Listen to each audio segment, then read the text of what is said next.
Hello, and welcome to the Franchise Connection, where you should give Orcish music a try. Orcs has some really good love songs. I'm Matt Fisher. I'm Matt Sparrow. And today we're looking at another failed film franchise with 2017's urban fantasy adventure, Bright. Spoilers ahead for the whole movie. Bright is about LAPD officer Daryl Ward, Will Smith, who lives in a world where magic is real and humans have lived side by side with mythical creatures for centuries after defeating the evil Dark Lord. He's partners with the country's only orc cop, Nick Jakoby, Joel Edgerton, who's ostracized by both other cops and his own species. Even Daryl has a rocky relationship with Nick after Daryl was shot by an orc and Nick failed to apprehend the perpetrator. Daryl is skeptical about where Nick's loyalties lie, despite Nick pleading that he's devoted to the badge. While out on patrol, Daryl and Nick arrest a member of the Shield of Light, an underground faction warning about the return of the Dark Lord. This individual is then interrogated by the Magical Task Force and explains the Inferni, a renegade group of elves, are being led by a bright named Layla, Numi Rapace. I might have said her name wrong, sorry. who wants to resurrect the Dark Lord. As a bright, Layla is one of the few beings who has the ability to use a magic wand without dying, and needs 3 of them to bring back the Dark Lord. Later that night, Daryl and Nick respond to a call where they discover a Shield of Light hideout full of dead bodies and encounter an elf girl named Tikka, Lucy Fry, a bright who is in possession of a magic wand. While Nick talks to Tikka, Daryl calls in his fellow officers who all want control of this powerful weapon. They give Daryl an ultimatum to either let them take the wand and use it to kill Nick, or they will kill both him and Nick. Daryl makes his decision by forcing Nick to tell him exactly what happened the day he was shot. After hearing all the facts, Daryl begins to trust Nick and takes back the wand in order to protect it. However, keeping this artifact safe won't be easy, as various groups all want the wand and won't stop chasing them until they have it. With the whole city after them, Daryl, Nick, and Tikka will have to work together to safeguard the wand and get to the proper authorities, or risk letting it fall into the wrong hands and allowing the Dark Lord to return. Oh, I stumbled a little bit on that opening, but whatever. We're getting there. So, how did you feel about Bright? Because I know going into this was your pick, and I know you have certain opinions about it going into it. Have they changed since we saw it the first time? Mostly no. Okay, how so? Basically, my original thoughts going into it were my thoughts from when I originally saw it back in 2017 when it came out. Yeah. Was that it was a relatively generic fantasy movie that didn't really need to be a fantasy movie. Because it didn't do enough with the fantasy elements present. Mm-hmm. That didn't really change. Mm-hmm. I mean, some of the story elements I think were stronger on my second watch. Okay. But like what? Like the whole case. I think that was it was a well-developed case. Mm-hmm. But the Wand MacGuffin. But the Wand MacGuffin and like the magic stuff just that didn't add anything. Yeah, I felt the magic and fantasy of it all was kind of like you said, it was sprinkled in where it should have been like blooming. Yeah. That it was kind of like just kind of putting a little salt on your dinner, where instead of making the food with seasoning to begin with, so it has a better taste. Exactly. So for me, when we first saw it the first time, I really liked it. I thought it was kind of a cool combination of fantasy and magic. It had a realistic tone with, an otherworldly feel to see how would cops deal with not just policing the community, but dealing with magical creatures that are running all around, living side by side them. I thought it was cool, and like the whole wand, and then trying to protect it, and it made it feel like something I usually don't see. Right. So yeah, I was one of the few that I guess wanted more from this series when we saw it the first time. However, on this rewatch, I went with a much different mindset because I've since been exposed to more fantasy stories, whether shows, movie, or comics, that I think kind of approach this style a lot better. That they find a way to keep the grounded portion of the world, but find a way to balance it out with the magical beings and the magic that exists. This movie was so surface level when it comes to utilizing your massive magic. I was going to say massive creatures. We don't see one. I did think I saw a dragon at some point. It's like, so you have a world where they defeat this Dark Lord, and they all united. But since then, they've all kind of like separated into their own portions, with humans essentially being in the middle. Yeah. But I mean, like, you have orcs and you have elves, and then you have the fairies that show up the beginning of the movie and then the end of the movie. There's got to be more magical creatures in this world.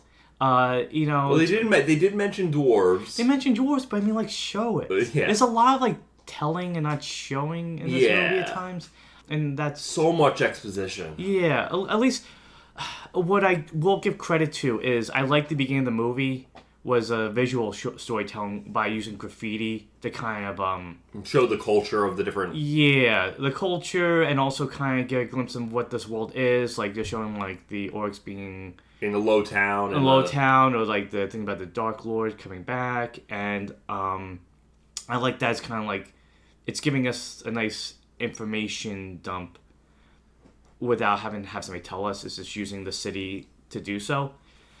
But yeah, it's just like there could be so much more. I mean, like, not only that, but they mentioned how they defeated the Dark Lord 2,000 years ago. Yeah. And the humans teamed up with the orcs and the elves. And was it 9 races? Something like that. But we only see 3 of those. And that's my biggest complaint. I'm like, for a Netflix movie that, really seemed like it was putting a lot of money into it, when they go to clubs, like, why are the clubs only the orcs? And that was another thing. Like, they go at one point they visit the elf town. Yeah. And it's like the rich, posh neighborhood, as elves are generally portrayed. Actually, it would have been more interesting if the elves were the ones living in the slums and the orcs were the rich ones. Maybe. It would have flipped the script in terms of something that's so like a trope. I mean, the elves trying to bring back the renegade ones, but I mean, like, the ones that was a flip of the script.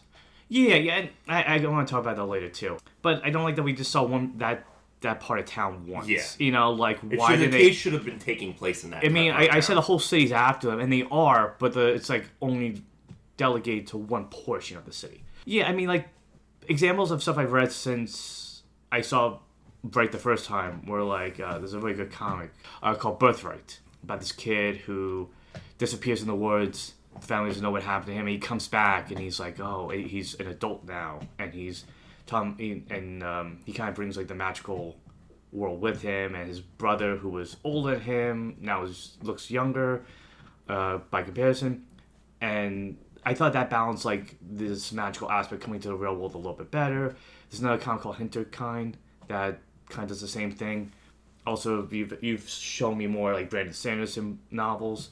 Granted, I haven't read them all. Yeah. But the way he balances magic and creates a set of rules, I know, like, writing a novel is a whole different ballgame. Yeah, compared to doing a movie. But at least there's like that felt lived in. This felt like you only got like a section. It's almost like with Doctor Strange's Multiverse of Madness, that it says multiverse, but we only get a portion of it. We see a little, montage. You see three actual universes in that movie, and then you see a montage. Yeah, and this felt like it was just kind of like doing the montage of it. Like, maybe they were playing for more creatures in a sequel. I think I was probably. I'm sure there's a good chance of that, but for what it was all right. Yeah, I didn't hate it more than I did the first time, but I can say that I felt it was just all right on the second view. And like, I think something too that kind of like, it sets a tone to begin the movie. And I guess we should probably get started on it because I'll bring it this way. But those are the general thoughts on Bright. That it cool idea. I mean, I described it as like End of Watch meets Lord of the Rings. Yeah, it's like you're following cops in a magical world where they. I mean, that's the thing too. They showed like a centaur cop early in the movie. Yeah. Why didn't we see him again? Why didn't we see any other like I know like I don't know. Do you want to call them by the last names or the first names when we do? Doesn't matter to me. Okay.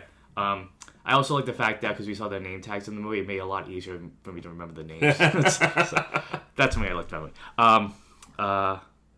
I guess we'll just use Daryl and Nick. Yeah. And then if we do Jakoby or Ward, they know. You'll hopefully know what we're talking about. But But yeah, I also liked. I mean, I felt like the themes were a little heavy-handed too. Very heavy-handed. And I got that on the first watch, but I think I didn't mind it as much because I was lost in the story. Second watch, you're like, oh man, this is they're not subtle about this at all. Nail, hammer. Yeah. Whether it was Nick, being ostracized, for being a cop, and his own species thinking less of him, because it's also implied that he was adopted, I think, or something. Yeah. And that's, again, I feel like maybe he was seeding information for a sequel. Who knows? But I have some thoughts about him that I'll get to later.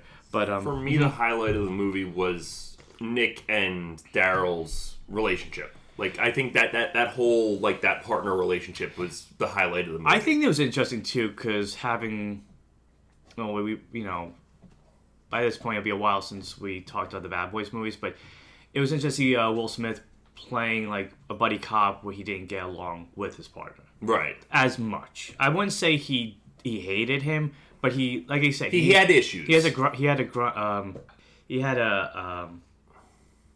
issues with Nick, especially because he didn't know if he could trust him, because we keep jumping ahead, but overall there was something here that could have been really cool, but it almost was overly unnecessary at times. Exactly. I think the thing too is David Ayer is so good at telling these ground level, gritty, realistic cop dramas. Like I said, whether it's writing Training Day, doing End of Watch.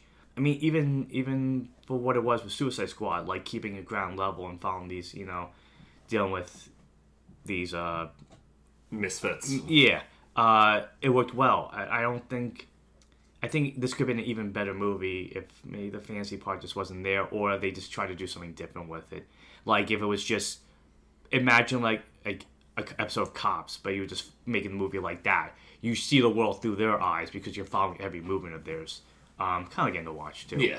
Really recommend End of Watch. Very good movie. But here it's kind of getting them into the mystical adventure. Kind of it takes you out of I guess what the movie really wanted to do. Okay, but having said that, do you want to start going over the movie? Okay, so yeah, now that we got our general thoughts out of the way, we'll talk about the movie. Yes. So like we said, I liked how it opened up with the it had a good music.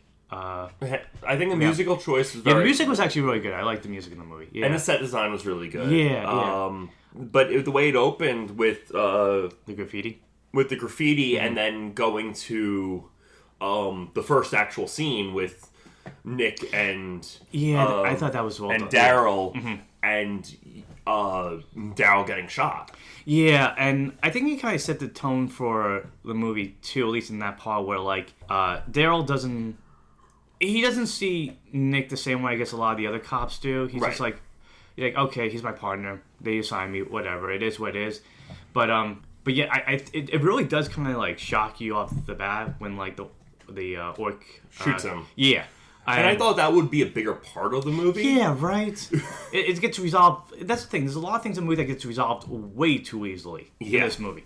And it kind of lowers the stakes a little bit. But yeah, I thought that the whole Nick overcoming the trauma of that would have played up to the end of the movie maybe, and I guess there's more about the relationship between him and Nick. But yeah, so you said Nick twice. So Daryl, the trauma. Daryl's dealing with the trauma. I mean, Nick has trauma too. Let's be honest. But Daryl's dealing with trauma, but yeah, so then Nick follows the perpetrator, the suspect, and loses him, and then we see Daryl just kind of. I guess he's been on a leave of absence. Did they say how long it's been? No, it's been not an indefinite amount of time, but I guess you would have to say probably 3 months. Yeah, I would think so, and because this is gonna be his first time back on duty, right? And you kind of see him talking to the wife, and that was the thing. It's funny how like I said with Bad Boys 4, that the wife is just it's there and you want more of an emotional connection, but they play no role in the movie whatsoever. This is even worse. Yeah, because she shows up and she's just oh, you ready? I don't want you doing this job anymore because my greatest fear is you showing up in my hospital. Yeah, and you would think that His daughter had more to do. Yeah. And Nick was... I'm sorry, jeez. Daryl. I'm going to get this right, people. Just go with the last name. Okay. Going forward, we're just going to talk Ward and Jakoby because it's going to be way easier for me to remember. Because I just did in the opening because it just sounds better, but he's on first name. But yeah, so... But Ward's going on about how, like, he doesn't want to do his job anymore. I think he's getting a little worried about what could happen to him. Especially with his partner. Yeah, because it's not just the orcs are after him; it's even the cops. But he's like, "Oh, I want to, I want to retire. I want to get out of it, but I need 5 more years. It's gonna mess up my pension if I don't." So he's doing this for for good reasons, even if he's like worried about what's gonna happen. And then and then what happens after that is a fairy shows up. It's like annoying little like kind of like bug like personality, and I thought more of the movie was gonna be like that. So like there's the fairies and the bird feeder get it, and then the gang members outside of his house. Yeah, like it shows off the bat that he has like a disregard for magical creatures. So he doesn't really care for them. Yeah, because he flat out kills the fairy, and even they're like, "Whoa!" He goes, "What?" He doesn't seem to really care. Like he's indifferent. Fairy lives don't matter. Yeah, that's what he says. Yeah. And I thought more like things would happen in the movie would like they'd be driving and a fairy would be on the windshield, or like there would be more magical creatures. Yeah, or they'd be walking on the street and there's like you see almost like a cloud overpass, but it's really like a dragon or something flying, or you would have like an elf going walking a weird magical creature or something like that. More of that. Even like chauffeurs. Actually, the only thing we see one chauffeur. We saw the orc chauffeur. But it would have been kind of cool to get like more of the magical creatures in that regard. The chauffeur should have been a dwarf. Yeah, actually, that would have been funny. Because it would have. And then it would also kind of like rewrite how like the society would look too, because like with the bottom, how would things work and stuff like that. But yeah, that to me sets a tone that was never followed through for the rest of the movie. Yeah. And then we see the fairy again at the end of the movie, just as like a little as gag. like a tag. At the end. Like by that point it doesn't do anything. And then Jakoby shows up, and he he's kind of like he's not thinking about. I'm sure it's in his mind, but he's just kind of like, hey, partner, let's get out there, let's get back to work. This will get you to what you need to do, and Ward is just kind of like. He's just brushing him off. Like, Jakoby's trying to talk about his marriage and being like, hey, you know what you need? And he's kind of implying that, they need to have more sex. And Ward is just kind of like, hey, listen, we're going to talk silence. We're not going to talk. And he puts on the radio, and that's where the orchestra music comes on. It's like, it sounds like heavy metal. And, And he's like, what's this? He goes, it's a love song. He's like, it's like a love song in prison. But yeah, off the bat, you see, like, Ward constantly trying to get out of, like, he was really assigned to Jakoby. Again, he didn't mind, but I think after like the attack, obviously we learn more that like nobody wants to ride with Ward either. So. Yeah, like both of them are misfits. Yeah. You don't really know why though. No, it's just kind of like said again. They tell us, but there's no like the cops going like, hey. The last time I rode with you, you did this, or you did that, and that's why nobody wants to work with Ward. But yeah, I feel like some details are missing that. But the Joe Rogan cameo was oddly so timely. Yeah. A bit. So that was the thing. Like with that montage too, we do get like some police, not police footage, but like news footage or online footage, and I would have liked more of that too. Yeah. This is something I want to talk about, but I want to get to the moment in the film before I get into detail. I did like the banter between the two of them. I thought Smith and Edgerton were really good. And I gotta say, I feel like the movie might have been better if it was from Jakoby's point of view. I think Jakoby had the biggest character arc. Ward, not as much. And I don't know. It's Will Smith. Will Smith has to be the the center of his own movie. He's the top billing actor, so it should be his movie. But I think Jakoby there was more that I would have liked, and I felt like if it was from his perspective, the movie it would have maybe had more emotional stakes. Absolutely, absolutely. But yeah, the banter between the two of them, and I like because they mentioned like oh make like a sad face or whatever. Yeah. And I wonder if that was improv. I wonder like how many times like maybe they were joking around like the scenes with us having fun was improv because it felt like an improv scene, right? Yeah. It didn't feel like it was like it was scripted. Yeah, yeah. But even after that, he's like, okay, now we'll stop being quiet and just get to work. So it's like you do feel bad for Jakoby because he has to constantly defend himself because there's nobody defending him. Nobody really does. I mean, Ward's there, but it's not until like later on that he kind of gets it. But like, yeah, nobody has his back at all. And then as they're going to work, like I said, they go to the Elven Special District or Elf Town, which, come on, like, why would you introduce that and not show it anymore? And they show it for 5 minutes, not even. And we don't even see that much of it. I know maybe at the time this was a Netflix movie, so maybe they weren't as big in some of the scope as they maybe are nowadays. I think it was more of a case of like the movie's not taking place here, but we want to show some. It's almost like why bother? It's like if this isn't their patrol route, like why we see it like. It's like, oh, and even it's funny because even like Ward's like, why are we going through this part of town? Yeah, why are we going through this part of town?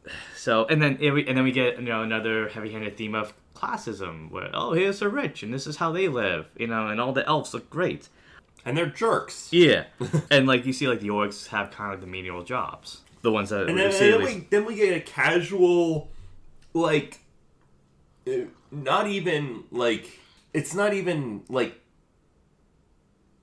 fitting into the story, but it's like, casually, there was a Dark Lord, and 2,000 years ago. So I want to get to that, but I want to get to the part in the locker room. Because but yeah, then I thought something interesting that I forgot about this was how they were mentioning how Jakoby was a diversity hire. Yeah. I guess it was almost like the department because we do see like the police going after the orcs in the beginning montage. And I guess this was a way of trying to quell some of that heat. And so, but it's interesting, maybe that's why, like, he's only here because we're trying to get good press. But, and then that's when, like, well, it was before that. But, okay, that's the scene where, they're in the locker room and Ward's talking to the officers. And also, I thought it was kind of cool, I completely forgot, Ike Barinholtz is in this movie. Yeah. So, it's a slight Suicide Squad reunion. So that was pretty cool. But, I mean, he plays a jerk in this movie as he did in that movie. I like Ike Barinholtz. He's a good actor. Especially in the studio. Check out the studio. He's really funny in that. And what was it? And Max Landis helped produce it. I think he wrote the screenplay. Or he wrote the screenplay. Yeah. But they're in the locker room and they're talking about Jakoby and how they don't really care for him. And they mentioned like, my ancestors fought the Dark Lord and they teamed up with the orcs back in Russia. And that's, I think, one of the biggest issues with this movie is that it's an alternate history. It's an alternate universe. I would have been really interesting to see how more of the history of how things came to be the way they are. And I think the film is severely lacking in filling out those details. I agree. Like they could have just when he was talking about that, like gone to like an animated like a drawn pictures of like the history or something, or like you could have had like Ward started like listening to a program and watching a educational historical show about this history, and like maybe like what happened to her dad is causing him to try and find out, why are we here now? Because like you said, they mentioned the Dark Lord, and we only get a sense of that they are who they are, but like what were they doing? Why would all these creatures team up? And so many things I was thinking about was like, well, if like it was 2,000 years ago, was Jesus around? Did the Crusades happen? How would the Crusades look? What was the American Revolution like? Yeah. Because the country's still America, but like, was George Washington team up with orcs to fight, the English Empire? Like, or like, what was the Civil War like? Were they using dragons to fight? Like, there's a lot of questions I would have liked answered, even like extra material if it was like books or whatever. But like, yeah, we get this, like, the dread of the Dark Lord returning, but, like, why should we be afraid? Because it doesn't feel, like, so imminent. Like, there's no, like, we see, like, the graffiti of people saying it. Yeah. We know the Shield of Light is warning about it. Yeah, it's like, give us something to feel lived in instead of just, like, just going, like, this is the world, this is the way it is, enjoy. It's kind of like, I don't want to compare it to, like Alien, but, like, you watch Alien or Aliens, like, you get a sense of what... You get a very quick sense of how the world is, and with very little exposition. But this, it's like, yeah, I mean, like, I don't know, were you having the same thoughts about what the history of this world was like? A little bit. Like, was Steve Jobs, like, a mythical creature working for Apple? Like, like what? It was very much a case of, like, you have this magical world, you're not doing anything with it. Mm-hmm. Why does this movie take place in the magical world? And I think that's what makes it kind of, like... It's frustrating. It makes it kind of, like, the magical stuff just feel, like, secondary to the cop stuff, which makes, like we said in the beginning, like, maybe it should have just been a cop story to begin with. Or, like I said, like, just follow the cops in the day of their lives. And, you know, to see what the world looks like through this lens. Like a Training Day situation. Yeah. And I thought about Training Day later on in the movie, too, and, like, you know... Yeah. On the run. But yeah, like, I don't know. I wanted to know more about the world. And then, again, hey, we get another... in my notes, I just have, like, theme underlined. I'm, like, in the discrimination. That, you know, Jakoby's discriminated for being an orc for the cops by the orcs. And the cops don't like him because they don't like orcs. Yeah, pretty handy. I think he said heavy-handed. But I have to say, that's why I liked Edgerton's performance and made his character. Because, like, he does look the other way.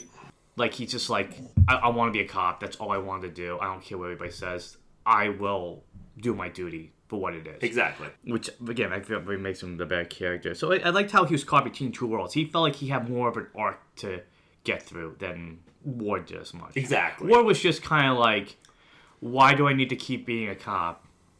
And how can I trust my partner? And that was it. And that gets solved even before, like it gets solved before the halfway point. Yeah. And then, so then they go patrol. Like we said, Ward's kind of like talking to his, I guess his CO.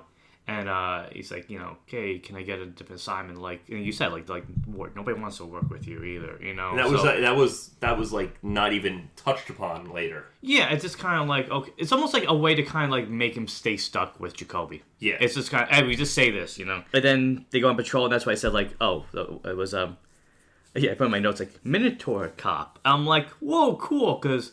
And then, what else? Like, I'm surprised, like, okay, so nobody likes Jakoby because he's an orc, but, like, is anybody, like, who's bothered by a Minotaur working for them? Like, okay, double standard.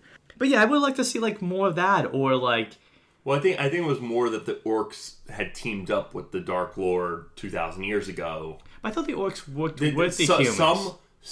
There was an orc who teamed up with the humans and the 9 races. Okay. But most of the orcs were working with the Dark Lord. Okay. Which was why they don't like the orcs as much. And that's why they're also the lower class and... Oh, because like you fought the bad guy, you're the losers, so this is why yeah.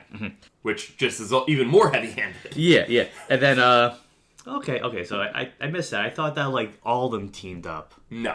Okay, just the one that they mentioned later on in the movie. Yeah. Okay. And I guess he rallied some other ones, but he was the one who led. Yeah. It kind of makes me think of in Star Trek, where the Klingon that united the entire planet. Yeah. Kind of that deal. Yeah, so, okay, then they're driving, they're on patrol, and they find a crazy man with a sword, swinging, shouting about the Dark Lord's coming back, and blah, blah, blah.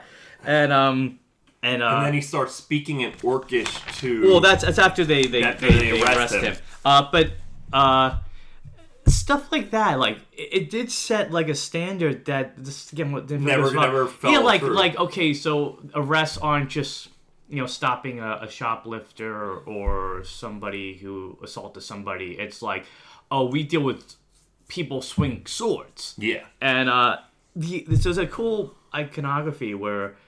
Ward is holding a sword while he's talking to a state trooper, a friend of his, Rodriguez. I think it's Rodriguez. No, he was a sheriff. It was a sheriff, yeah.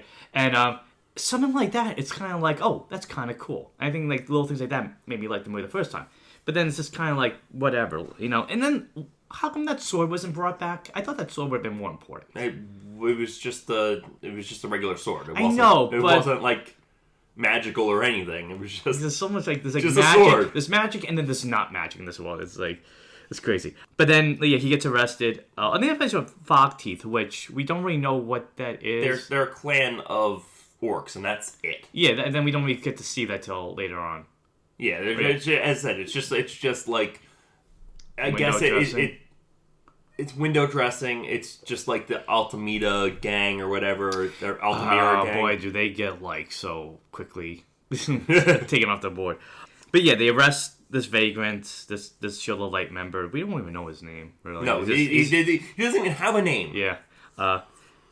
And he mentions he starts speaking Orcish to Jakoby. And saying a prophecy about... That he's part of the chosen, he's a chosen one, and that Ward is blessed, or something like that. And Ward's just kind of like, hey, what's he saying? And Jakoby's like, it's just nonsense, don't listen to it. They bring, and then I'm like, hey, and then he throws up, and then yeah, Ward has to clean it up. Which is when he gets accosted by Ayer. Yeah, the Eternal Affairs. So basically, Eternal Affairs is investigating Jakoby because when the orc that shot Ward escaped, they think that he let him escape. The facts weren't adding up because, like, he jumped onto this ladder, but he wouldn't be able to get onto this ladder. Right, because it's like 13 feet off the ground, yeah. And so they're like... Orcs are not very known for jumping. Yeah, and so... I feel like this whole, like, moral conflict that Ward is going through is, like... It's established and then quickly, like, handled, but, like... I thought there would be more to that, of him going, like, I don't like the guy, I feel like he got me shot, and I don't know, like, if he's loyal to me or to the orcs. But yeah, I'll find out, because, hey... this could be my way out of the job. Right. So he agrees to, like, look into Eternal Affairs. But it shows, like, how, like, really harsh it is for Jakoby. Like, everybody is, like I said, he is the last man standing in terms of having anybody by his side. Like, nobody at all. Like, you ever need to see, like, a scene where, like, before he went to Ward's house, like, he stopped by a coffee shop, and, like, there's that one guy that's like, oh, Jakoby, how you doing? How's the job? You doing okay? Keep up the good work. Or something like that. Just give him a cup of coffee. Just to have, like, a moment like, oh, there's one person that cares about him. Like, not everybody is this way, but no, everybody is, from what we see. I actually made a note about when the IA people cornered Ward. I was like, man, these guys are just jerks. They're so hard after getting... They want to get him Jakoby off the force so badly, they're willing to corner Ward into snitching on him. Yeah, it's interesting because I put in my notes, I'm like, Ward has morals, ... or not. He's like, we want you to do this. He goes, oh no. He goes, hey, if you do this, okay. Yeah, well, okay. It was like, if you don't do this, we're gonna get you kicked off the force. Oh, so it's kind of like, and that's the thing, like, you see from Jakoby's perspective how, like, people are trying to, like, get after him, and the same thing's happening to Ward, it's just overlooked so much. Yeah. There's not as much detail in that. And then, after Ward agrees to, snitch, we cut to the MTF, the Magical Task Force, which... The Magic Feds. Yeah, which I thought was a kind of cool idea, like, and it's... I would have... Like, I honestly, the movie might have been better if it was from their perspective. Right. If you instead of doing like the street level cops, you have like an X-Files but for magic. Yeah. And that would have been cool because I liked the idea of being teamed with an elf. Again, both those characters have like so little development, but they're so fun. And I don't remember the names. I didn't write it down. But the one elf was just cool because he looks cool. But they're interrogating the Shield of Light member. And you're like, you're a Shield of Light member, aren't you? And then they like find a tattoo on the back of his neck. He's like, I don't know what you're talking about. Yeah, it's like the barcode from this is a movie where they use like the light to show a barcode. But then he gives the info dump, as most of the interrogation scenes in a movie tend to be. And I like the old dramaticness of the guy, the actor playing the elf, because sweet guys who's like. And he's like very kind of like the Inferni. Yeah, and they mention the Inferni. They mention that they're renegade elves, and they want to bring back the Dark Lord, and they need 3 wands to do it. So I like that it set a standard, And almost like, I guess if this was a trilogy, each movie would have been done with like one of those three wands. wands. Yeah. And then we find out the big bad is Layla, who's a Bright. And that's, and again, I apologize if I said the name wrong when I was reading the opening, but Numi Rapace. I like her. I like her when she shows up. She's always like game for like fantasy, sci-fi, good crime drama. Like I liked her as Elizabeth in the Go to Try to Tattoo movies. And I like her character too. I just wish she's like a cool, like scary, sexy elf. I just wish she had more character development. She's barely in the movie. When she shows up to kill people, and that's it. It's also like, boy, the elves are good at parkour. They're all like flipping every time they fight. But yeah, so she wants to bring back the Dark Lord. And that was my biggest issue. Like, why? Because we know some of the... You said the orcs worked with the Dark Lord. Why do the elves want to bring back the Dark Lord? Is it that clear? Did I miss it? My theory is that the orcs actually weren't behind the Dark Lord the first time. It's just history over time. It's gotten distorted by the victors. Who might have been the elves? Yeah. But there's no clear answer why Layla. She just wants power. I guess. It's one of those cases like every time there's a movie where like somebody's like, I'm gonna bring back this evil being and I'm gonna get powerful, and then the being shows up and they're just like they shoot them away and then they get killed and disappear or whatever. I feel like this is the case here. Like if she did bring back the Dark Lord, he probably would have killed her. Yeah, probably. He's like, hey, thanks for bringing me back. Bye-bye. But no, she's just standard cool, sexy, scary, villainous. Bad guy because she's bad. Pretty much. And that's the thing. So, like, tell me if this followed through, but the MTF wanted to create a trap to get her. Right. Was that trap even used? No. Right? They're like, oh, we could use him to trap her. Well, they wanted to use Tikka. Later on. No, even before. They even mentioned it. They did mention Tikka. We want to use Tikka. Okay. Because we know she's a Bright. To... So I missed that, so her appearance really surprised me in that regard. Okay. Oh, so they wanted to use Tikka as a way to kind of lure her so they could stop Layla. Exactly. It would be kind of cool to see like some wanted posters of Layla if they knew that she was the one behind it, kind of somewhere. Like the feds even knew who Layla was and who Tikka was, and I'm like, where do we get this information from? The magic. It's in the title, man. It's not hard. But I mean, I did like kind of the costume design too, because like you had like the elf fed that like had like his his jewelry or whatever necklace part of his uniform. I thought that was kind of cool. I would have liked if like more of that. Again, more of that was like for the people who have to work that are magical. Like they have part of their culture. Yeah.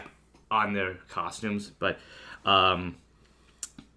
And then so, my question to you, do you think I'm just going to call him a vagrant, because he looked like a vagrant, but he got arrested on purpose to warn the feds?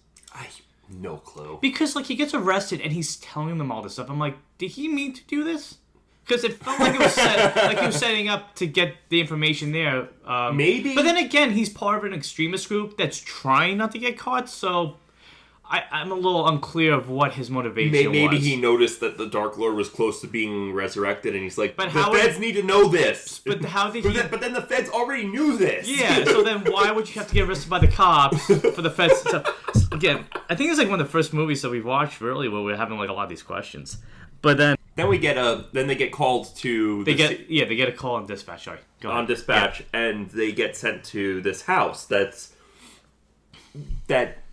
as soon as they show up, they get shot at. Yeah. And they don't know who it is. They just don't know did they say what they were responding to, or they just... I think it was just a disturbance. Yeah. And it's, I'll say, classic David Ayer, like, shootout scene that you see in a lot of his comics. It's always done very well. There's always an intensity to those moments. And I did like how, like, I forget what Jakoby said, but, like, he makes the situation awkward, and, like, it's like, really, you gotta see this now? So I like that alleviated some moments with that humor. And then finally, they're able to get into the apartment, and they discover Almost everyone's dead. Yeah, and I like the effects here. Yeah. Because it's kind of blending, like, police procedural, with horror and fantasy. fantasy. So you see, like, bodies that are crisp and, like, they're still burning. And you see the bones. Yeah, they look everything. like Phosphorus Man from Creature Commandos. And then they're finding all these weapons, and then that's when they realize that it's a Shield of Light safe house. Yeah, and I also see one of the elves, like, basically plastered to the wall. So, it's funny about that. It's a cool effect. It's a really cool effect. But they got their money's worth out of it. They show that 3 different times. I know. They show when Ward and Jakoby find it. They show it when the feds find it. And then they show it in the flashback. And they also show it when Layla gets there and... Yeah, that's in the flashback. Yeah. Oh, no. No. Layla kills... So they show it 4 times then. Wow. But it's a cool effect. I really like it. I just found it kind of like a little humorous. I'm like, boy, they were proud of this and they wanted to get the money's worth out of it. They find Tikka and they find a wand. Yeah, which I thought was kind of cool that they reinvented the wand to not just be like a magical extension of the user, but essentially like a nuclear device. Like it is powerful. But then they constantly rewrite the rules of how the wand can be used. Yes, I do want to backtrack because in the beginning of the movie, they do set the standard for what the wands are because they mention how only brights can use it. And so anytime you really see anybody holding it, it's implied that they have the bright ability. Right. And it's funny how like brights feel like chosen ones, but then like almost anybody can be a chosen one. But like so so Tikka shows up, and I like how they had her speaking Elvish the whole time until she trusted them. Yeah, but I like that when movies do that because it doesn't feel that felt natural to the world that if you encountered elf or orc, they might be talking a different language. They won't be talking English all the time. So I like that detail of it. Yeah. And I also like, too, that in this scene, you see Jakoby, again, somebody who's getting, stepped upon throughout every day of his career and every day of his life, being really compassionate. He's like, I know some Elvish from high school. A detail I like. So I'm like, so they teach Elvish and Orcish maybe in high school language classes, but that he's trying to talk to I'm a cop, my job is to help you, let me talk to you. And then Ward, I'm gonna call this in to everybody else, and then we get the cliche of the corrupt cops. Yeah. And not only was it the beat cops, it was also his commanding officer. Yeah, they're like, oh, you found a wand, cool, let's take it. But like you said too, really nobody's really meant to touch the wand, but then Barinholtz's character has a glove on. They can't touch it barehanded. Okay. Yeah. Okay. As I said, they rewrite the rules of this. I don't 2 or 3 times in the movie. Yeah, but I don't really think that's rewriting the rules. I think rewriting the rules would be more if he, anybody that's not bright blooded, can't touch it. I just feel like it's just kind of showing if they find a wand out in the open, how do they handle it? They probably have rules to it. Actually, they do have rules. They're supposed to call the magic feds. Yeah, the MTF Met. They have a name, the Magical Task Force. They're supposed to call the MTF and bring it in. Mm-hmm. So then they're talking about it, and they're but they're like, no, we can use this to make any dream a reality. And it's funny because these are the people that Ward trusts more than Jakoby, and then he's like, yeah, I guess maybe I made a mistake here, but they give an ultimatum. Like I said, basically hey, we don't like Jakoby. We want him out. We don't trust him. So we just want to kill him. So you can help us, or you could. Well, no, I think they weren't going to use the wand to kill him. They were just gonna kill him. They were just going to shoot him and frame it on Ward and then kill Ward and make it. But they did give him a choice of what to do. But then when they gave him the choice, they were like, "We're going to still kill him." Oh no, I know it was a false promise. Yeah, I mean a terrible promise. But yeah, Ward was okay, but I mean the moral aspect comes into the scene. Again, this is the part that should have been resolved at the end of the movie versus this part, which is maybe 35, 40 minutes into the movie. Yeah. Where after the cops tell Ward what to do, he walks out and he goes to Jakoby. He's like, hey, listen, what happened that day? I need to know right now, and you have to be honest with me.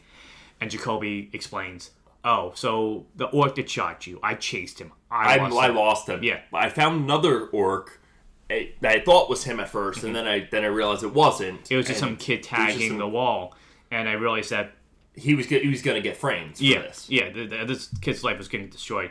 Doesn't deserve it. And it's almost a case of, like, more saying, like, I didn't do it because he was an orc. I did it because it's a person, and I knew what would happen for somebody Jakoby. Did I do it again? Jeez. You should have a sign. You should be holding, like signs, Matt, so I know what I'm talking about. Yeah, so Jakoby, again, going into this compassion aspect, going like, I know what's going to happen. This kid doesn't deserve it because he didn't do anything. Yeah. And I'll just try to, like, cover it up. And when Ward hears that, he's like, oh, crap. yeah, maybe I misjudged you. And he turns around and he shoots. Well, no, he first asked how many people are behind him because he realizes that he was set up. When he sees and they were gonna kill him. Yeah, too. Yeah, and Jakoby tells him, like, there's 4 people behind you, and he shoots them all except for one because there's one cop. Well, he shoots all 4 of them, but he didn't fatally shoot all 4. He only fatally shot 3. That's when they take the wand, and that's when the Mexican king shows up.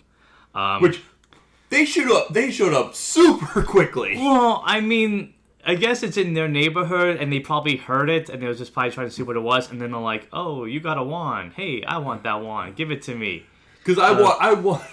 And you find out later why he didn't want the wand. Yeah, and then I think this sets up a cool plot point for the story is that, like, they have this wand and they're trying to stop other people from getting it. I think for the storytelling of it all, that is a good idea. It's just the magic of it all and the world of it all just doesn't really feel like it works as well with that story. I did like too. Then they go and there's a standoff and there's a cool car chase, and I did like that they're driving and it made me laugh a little bit that, like, Ward's shooting at the gangs and Jakoby's like, he slips and somebody goes, "Oh, Butterfingers," and he's like, "Really?" I'm like, okay, at least he has a sense of humor in the scene, but I'm like, not the time, man. But, so the rest of the movie really is them on the run, trying to stay one step ahead of the gangs, and the cops, and the feds, and the orcs, and the elves. So there's a lot of people after them. I think that makes the danger a bit higher than it would have been if it was just, like, the elves. Yeah. So, as they're driving, the wand just starts, like, vibrating and then exploding. And then it cuts to, what was it? There's a binding spell. It can't go beyond. Yeah, but we don't even know that yet. We just know that it just exploded, and it cuts away from that. Did it explode or just it just activated? It activated and stopped the car and flipped the car. No, it did it or the binding spell, like, it hit it and the car stopped and went forward. I don't remember their car flipped. I remember the other car flip. I don't remember their car flip. I think their car was, like, crushed almost. Yeah, they hit the barrier. Yeah, and the invisible barrier. Yeah, so I thought that was kind of cool. Like, the wand, once attached to somebody, can't go beyond a certain point. You can't take it beyond. So I thought that was kind of cool. And a good way to keep it stuck to this one part. But again, why did you show us Elf Town if they're not going to run through Elf Town? That would have been cool. Like, all of a sudden, like, the car chase through Elf Town. Like, probably push him to say that never experiences any of this stuff. Suddenly has, like, a car chase or shootout, going on. And then we go to... It cuts away from the wand. Mm-hmm. To, what was it, Layla? Yeah, I wrote it in my notes. So this one we're talking about Layla, and this is so we find out that she knows that Tikka's a traitor. She's stealing the wand from us because she's working with the show. It cuts to Layla at the safe house. Yeah. Killing her sister. Yeah. Who's tied up, who's, like, turned into a statue. Yeah. Again, cool effect, but it's the second time we see it. But then, like I said before, I'm like, in my notes, I'm like, Layla, cool, sexy elf. And that's it. But now we have a reason why she's after Tikka. Right. And it's in the whole, and I like the whole movie. It's kind of like, again, the wand's the MacGuffin of it all. It was driving the whole story, but there's a line I thought was interesting where Jakoby says, like, the wand's like a nuclear weapon that grants wishes. I think that was a good way to kind of show how powerful. Yeah. I mean, again, I like that these wands are, like, not just simple tools. They are weapons. Yeah. Like, you can use them. People who can use them can use them. And I think that's why magic and other things are, like, outlawed in this world. Yeah. Or at least highly regulated. Yeah. And then the Mexican gang shows up, and they're being chased by them. And I thought it was cool that when one of the gang members grabs the wand, we actually see what happens. And Yeah. it follows through on what Jakoby says about the wand. Like, the guy touches it, and he just gets obliterated. He turns into dust. And it kills like almost everyone else in the room, Yeah, too. yeah, except the plot armor characters. But I thought that was kind of interesting to show, like, boy, so, like, anybody who touches... Like, hence why, like, every time they go have the wand, they're, like, putting it in the bag, you know, to keep it protected. Or Tikka's using it, because she's the only one that can. So I thought that was a good way of showing, like, again, how strong these wands are. Then they go to a nightclub, and it's... Was this movie rated R? Because, I mean, they do show nudity in it, I have to think. I guess it was. Yeah. Well, first they go to... they're going to a bar that has, like, a party going on. They run through the bar, and then they go in...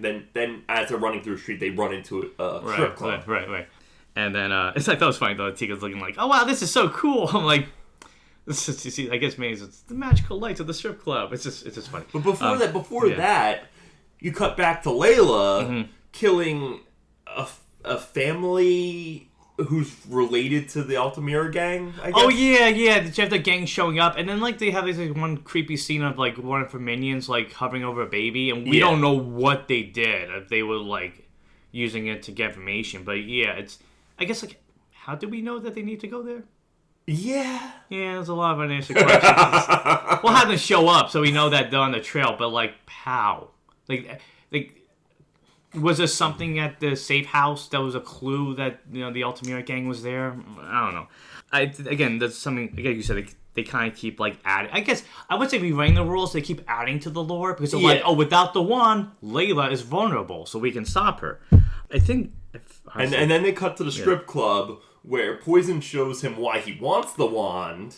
Yeah, that we find out that he's in a wheelchair, and he he's wants got a massive wound in his side that's either like infected, or either wound or a colostomy bag. I don't know, but the way that scene is like filmed is kind of like I chuckled at it because I told you like how did Ward see that? The hiding behind a counter, and he lifts up his shirt, goes, "This is what it looks like." I'm like, they can't see it. I mean, just tell them at this point. Like, I know we're seeing it, it's for dramatic effect, but you know, it doesn't really do anything else. But yeah, then we find out why the Altamira gang leader wants it, and then the Inferni show up, and they kill the gang, and Ward, Jakoby, and Tikka escape. After a fight, naturally there's a fight. But it's funny because at this point it feels like not a lot really happens in the movie. It's just them go from one place. Like the first half hour is where most of the story happens, or most of the stuff happens, and then everything else is just them on their own. It's an extended action scene, really. Like there's little character development moments, but like it's just like okay, so this is gonna be the rest of the movie. All right, fine. And again, maybe like the first time I saw it, I was just kind of like lost and like, oh, so cool. Like the chasing the orcs and this but like watching with a more critical eye, it feels a little like lackluster. Yeah. And then they go to the gas station. Yeah, even before that, they had the heart-to-heart scene. Yeah. Where they're talking, they're dressing their wounds, they're talking. And I like that moment. I wish we kind of got more of that, because we got that in the beginning of the movie. And isn't that where we get Tikka's flashback? Or is that after? Well, she does, I think that's when she starts talking in English. Yeah. That they're like, I trust you.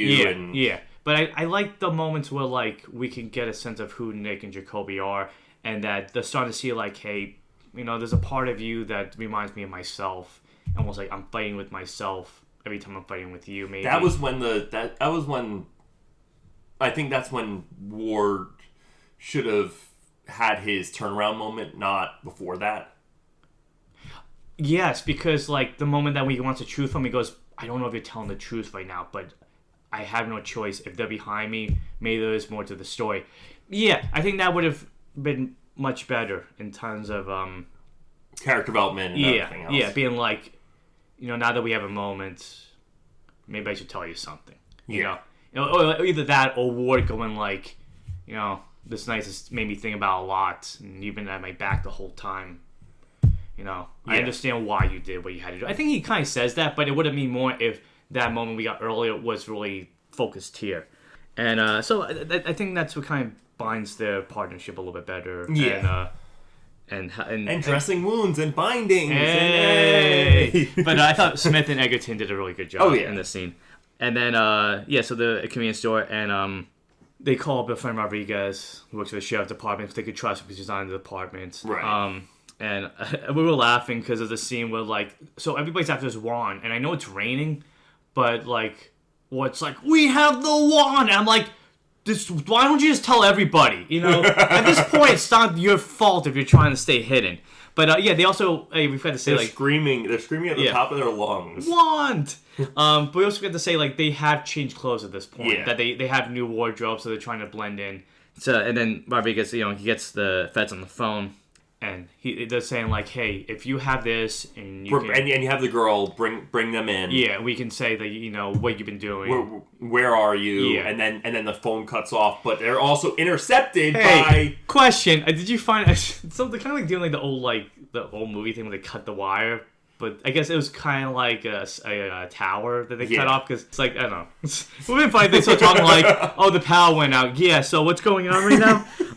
So the Inferni show up. The Inferni found out through, I guess, tapping the phones. I guess. I don't know. Like, the magic is used so, like, as a way to kind of, like, fill in plot holes. It's like, how they know? Magic. How do they know? They're in the Inferni. What does that mean? I don't know. Magic. Yes.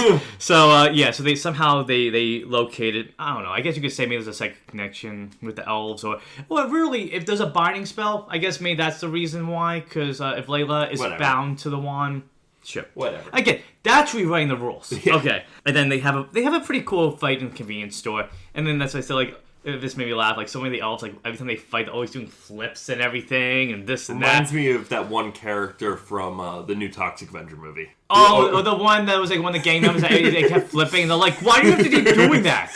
Exactly. Except they explained in that movie why he was doing that. This one, they just don't. They don't explain anything. Yeah, but yeah, it's a cool fight. I didn't mind it. And then it also made us laugh because, like, there's an explosion because it's by a gas station too, right? And I'm like, yeah, if you really want to stay hidden, they're not going to notice that big explosion. They just follow that because the MTF is driving at that point, and then they see the explosion, so they know to go there. And then again, they go on the run again, and they get caught by orcs. And this is why this reminds me of Training Day a little bit because like at Training Day, it's like it's the whole day's worth, and it's like and they're going through different parts of town. So they leave the convenience store, they're on the run again, and then they encounter an orc gangs, and Ward says something that really threw me off, and maybe it didn't throw me off the first time, but he mentions that they look like Shrek. So Shrek exists in this world? So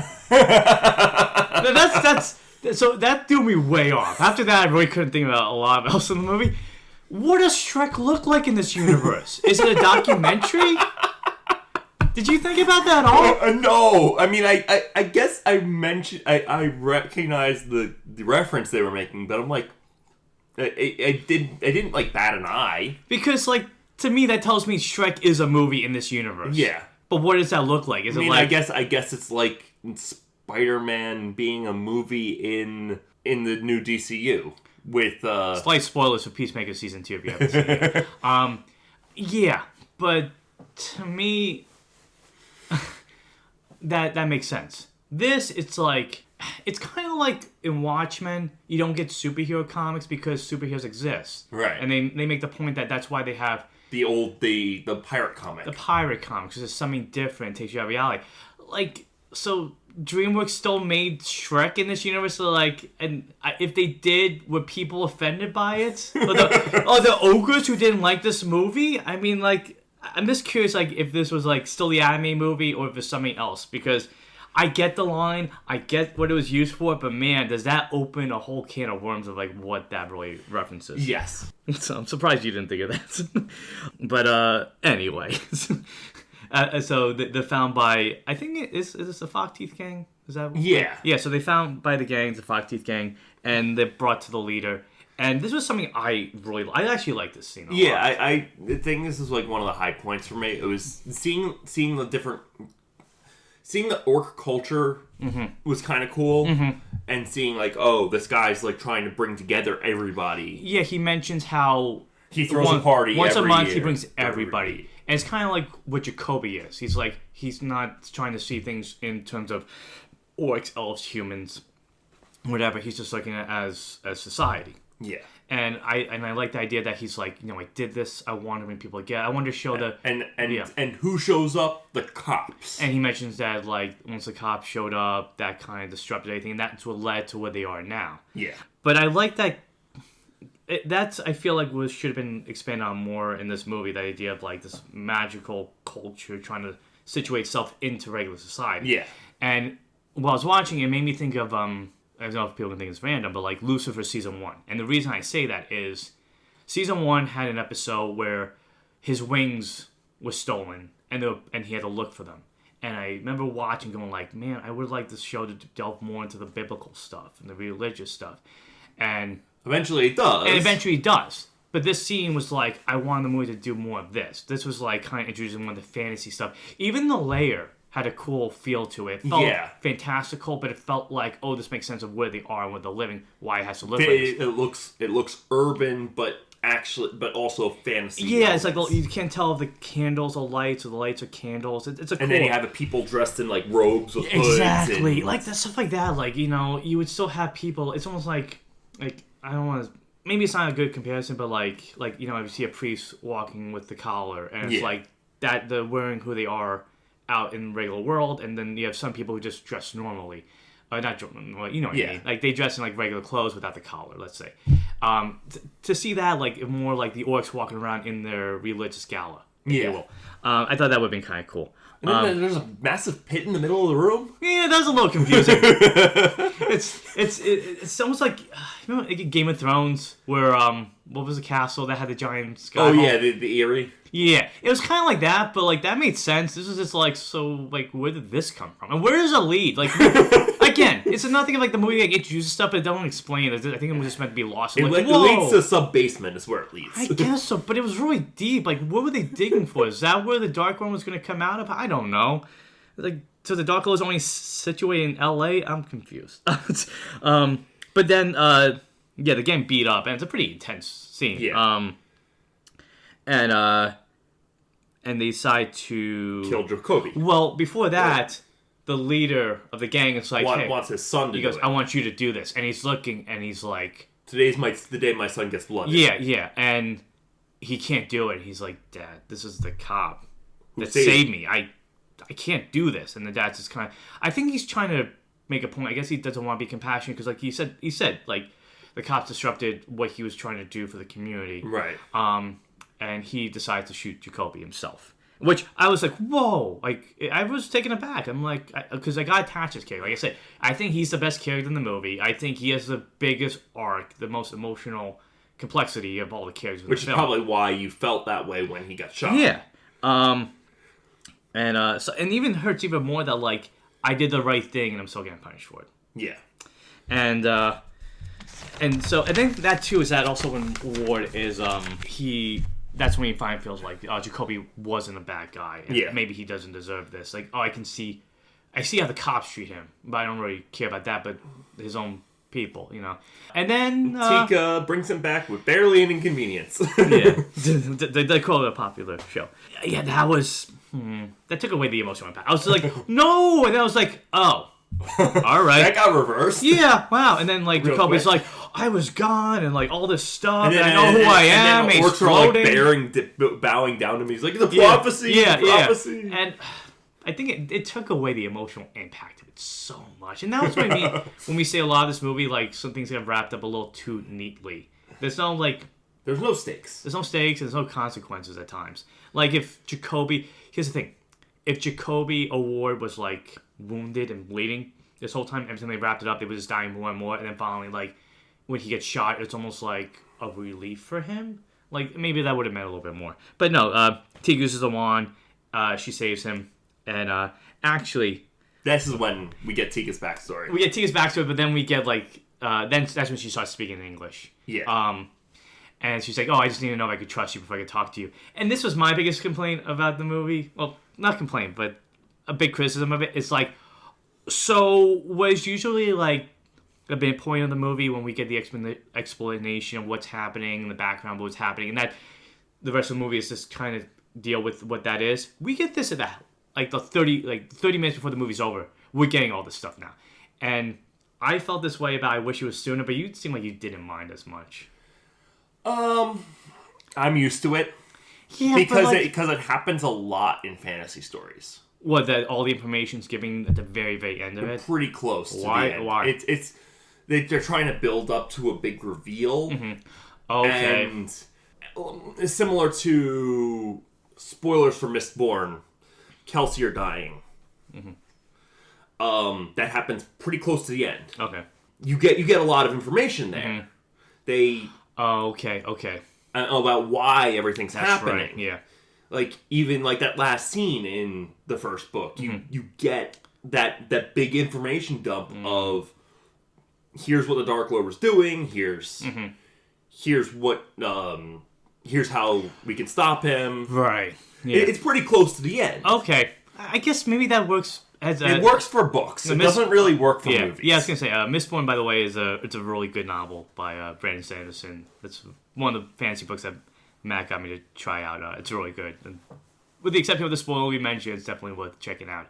But I feel like maybe for a book that works because with a book, you're building toward that. With the movie, you need that center point to kind of like make this is what the rest of the movie is going to be about. Right. And I think if they had known halfway through, we got to stop the Dark Lord. And they knew about they knew about the Dark Lord. But I think it would have mattered more about like now we know why you have this wand. And why you're on the run as well. Mm-hmm. And that way it would have been, they will all be on the same page. Because up to this point, it was just Ward and Jakoby were kind of at one point. Just protecting this girl. And Tikka was, she was just there to just be like, I don't want to say damsel in distress, but I guess in a way. And then now she's like, I trust you, so this is what we need to do to get rid of the wand? I forget. Like, what exactly? They want to get rid of the wand, or they want to stop Layla? They want to stop Layla from using it.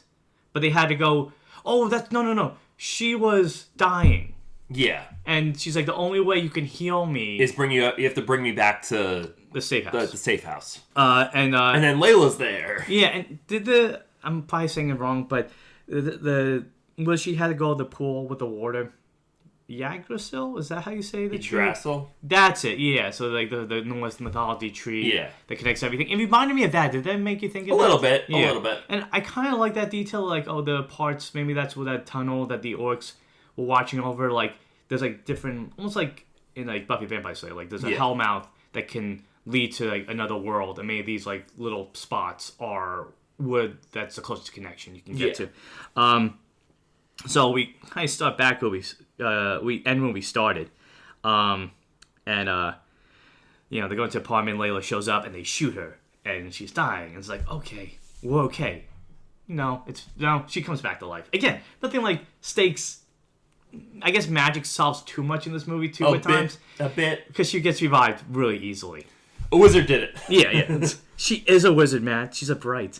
I guess the thing too, like a side note, like, would you have gone like it would have been kind of cool to hear about like this world's brights, like these like notable beings that like were able to harness power, like those statues of them. We don't get enough of that. Yeah, like we just kind of got told what brights can do. Yeah, but like and that they're regulated because they're super dangerous. And it would be interesting. And it's like, but why are they dangerous? We didn't get any information on that. Yeah. It's. I don't know. It would be like something like, who's that statue? Oh, that statue's of this one bright. He years ago during the American Revolution, he did this to do that. And then, but I do have to say, that what I do like that Ayer's kind of did with this movie is that he takes that blockbuster level, but he never like goes beyond. I do like how he keeps it grounded the whole time. Yeah. I give credit to that.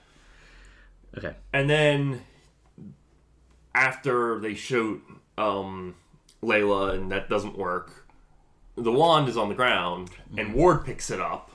And he's a bright. Yeah, sorry. But I was excited to say it first. But Tikka's like, you have to say these words. Meanwhile, she never had to say any words. Well, she said she whispered some words to bring Nick back. Right. But it's never like explicitly said, oh, they have to say words. Yeah, that's what I mean. Like, this movie constantly is like kind of like expanding on the lore as it's happening. It's like, it's like, what should it do now? It should do this. Well, do we know they could do it? No, but now we know we can do it.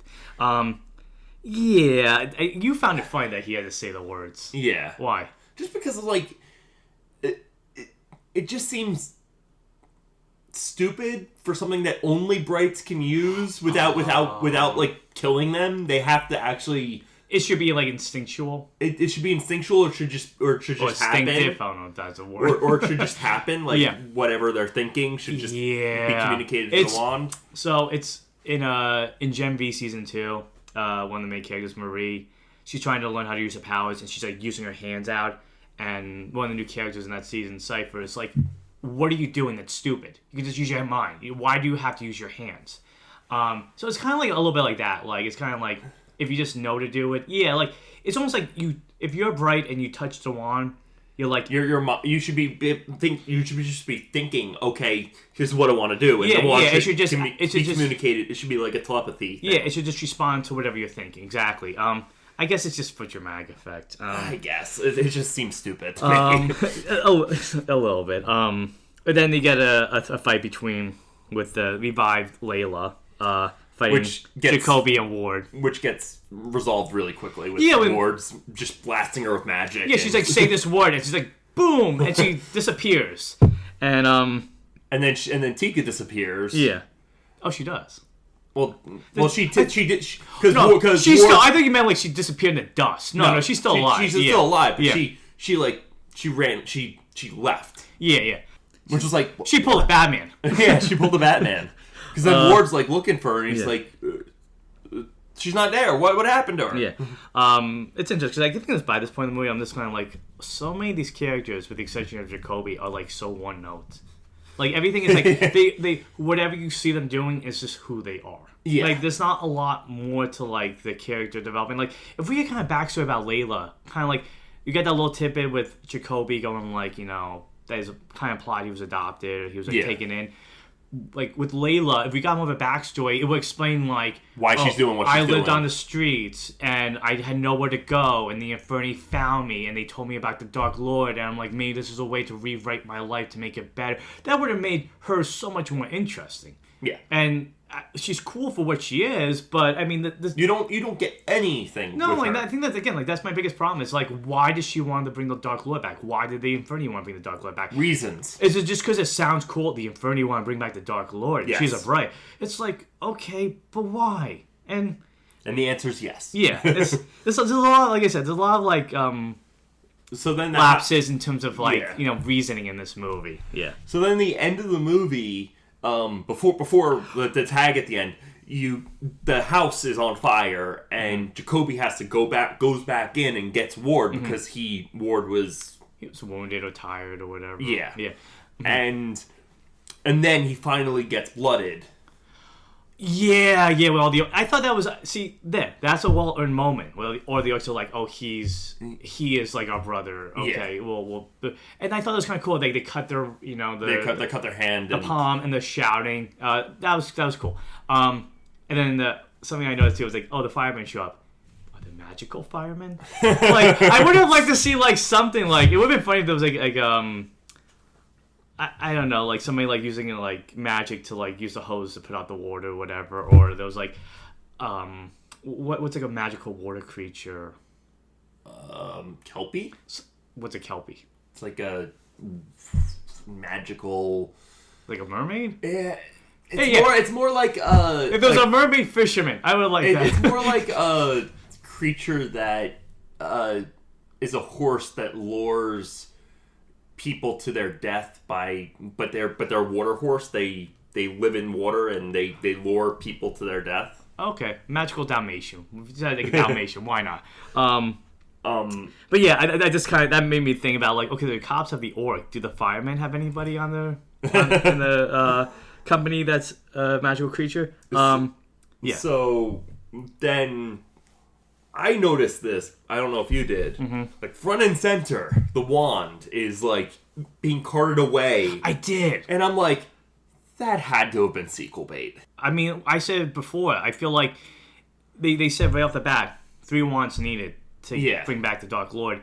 This was the first one we saw. I'm sure if there was a trilogy of movies, each one would have been one of those wands. Yeah. And the last one would have been somebody getting the third one and using it to, to bring back the Dark Lord and then having a fight. Absolutely sequel B, for sure. I mean, you don't show it so clearly on the screen if you're not intending it to go somewhere else.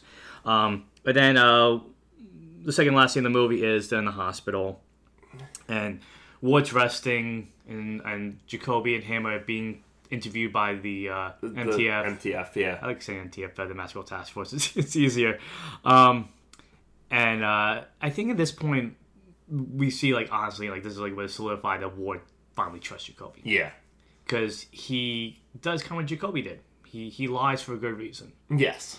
And Jakoby, I thought was funny. I like how Edgerton was kind of nervous and rambling on. He's like, we did this, we did that, we did this. Yeah. And telling the whole truth. And the whole movie, really. Then Ward's like, shut up. Yeah. This is the story. And then he's like, oh, no, this is actually the story. Yeah, he's like, this is what happened. We did this, we did this. And is that the story? And Jacoby's like, yeah, that's it. So I kind of like how it was kind of like... I honestly think the feds were trying to throw it under the rug anyways. I mean, yeah, because you have a magic wand loose in the world, they don't want people finding that out. So they wanted to know that they were able to keep the secret. So it's almost like a little... I liked how that moment kind of did show the trust that Ward had with Jakoby. I got your back now. Yeah.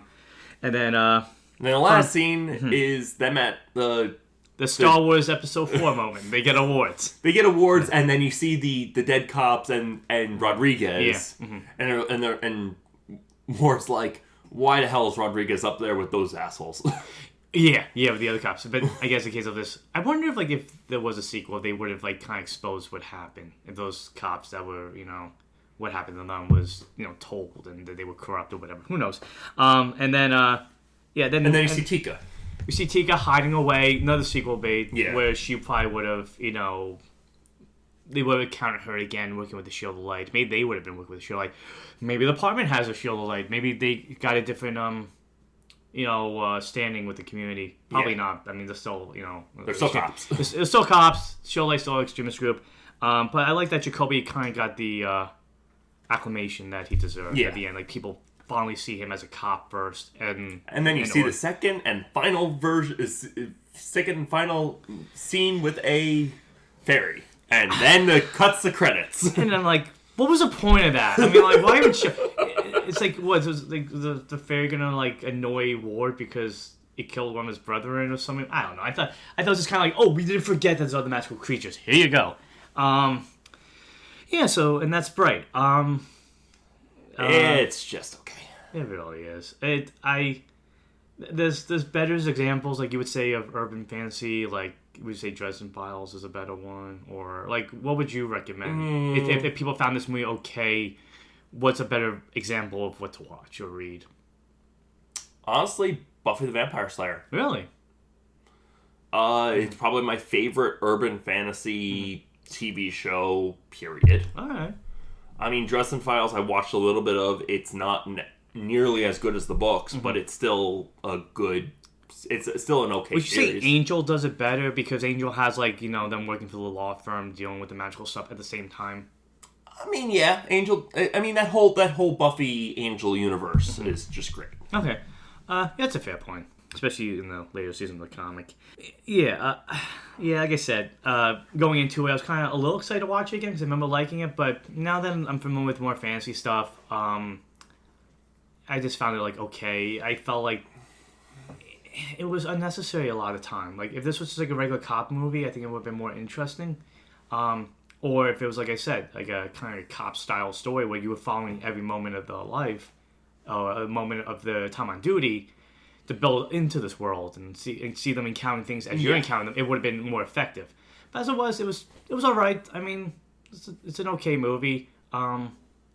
I would say maybe toward the lower end, I guess, of Will Smith's action vehicles. Especially since, it's towards the lower end of his action vehicles. Not the bottom, but maybe the top of it. It's bottom the middle, I guess. Bottom middle. Yeah. It's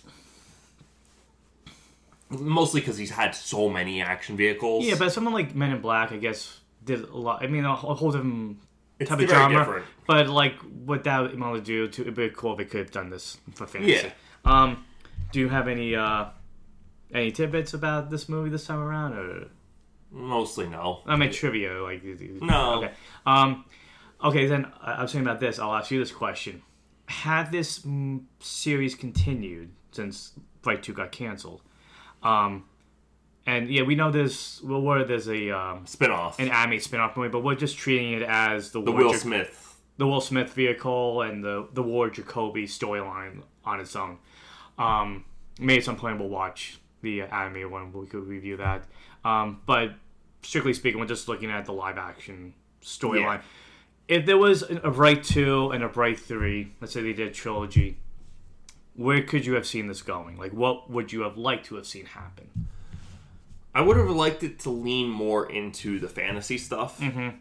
Especially since it's supposed to take place in a fantasy world, but An alternate history history fantasy Yeah. world. I would have liked to see lean more into that. Mm-hmm. Like kind of like a Man in the High Castle situation. Yes, absolutely. And I would have liked to see. Honestly, I would have liked to see more of an expansion on, like, how. Not necessarily how the wands worked, but I would have liked more of a clarification of, like, okay, this is how this works. And this is why this works. It would have been fun if they had like a manual in the car of like it's like Jakoby's trying to read about the wand and what's like not right now. Like, why do you have to read that? Like that they're prepared for the situation. They have like booklets to teach them. If I guess I would say LA is like it's interesting because like I remember like reading about it and it's like a big city with like a lot of small portions all around it. So it would have been cool to see like them go through more of the different portions of the city, seeing what that looks like. Is there like I said, maybe there's a mermaid section by where the sea is. Maybe there's we see the orcs, we see the elves. Maybe there's a dwarvish section. Or we saw there's minotaurs exist. Maybe there's a minotaur. Maybe. I don't know. I'm just trying to think of like other things. Maybe there's unicorns. Yeah, like what do the zoos look like? You know, the unicorns or the dragons there. What does Disneyland look like there? What does the Dark Lord look like? Yeah. Oh, that would have been interesting. Yeah. I think if there was a Bright 2, I would have seen them.